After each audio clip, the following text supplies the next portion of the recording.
నమస్కారం. నేను ఆస్తి కోసం ఈ పోరాటం చేయట్లేదు. ఎందుకంటే ఇది పోరాటం కూడా కాదు, ఇది ఆత్మగౌరవానికి సంబంధించి, నా భార్య పిల్లల సేఫ్టీకి సంబంధించి.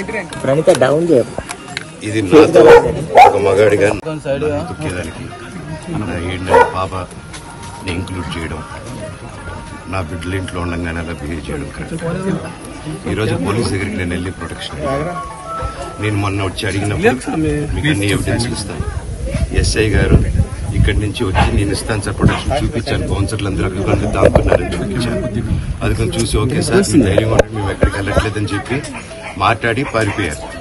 ఇప్పుడు కానిస్టేబుల్స్ వచ్చి అందరూ నా మనుషులందరినీ భయపించి ఇప్పుడు వాళ్ళ పేర్లు తీసుకుని బెదరగొట్టి మా మనుషులు పంపించేసి వేరే బాడీ గార్డ్ లోపల పంపించున్నారు సార్. ఏం జరిగిందండి అసలు? గొడవలు ఎందుకు జరిగాయి? మిమ్మల్ని ఎందుకు డిపార్ట్మెంట్ ఎందుకు వన్ సైడ్ తీసుకుంటున్నారు? కంప్లైంట్ తీసుకున్న తర్వాత వాళ్ళకి ఏ అధికారం ఉంది? నా ప్రొటెక్ట్ చేసే మనుషులు పంపించేదానికి అధికారం ఉంది. ప్రపంచంలో నా అందరినీ కలుస్తాను సార్. బయలుదేరి మీ తండ్రి మీ మీద కేసు పెట్టారు కదా.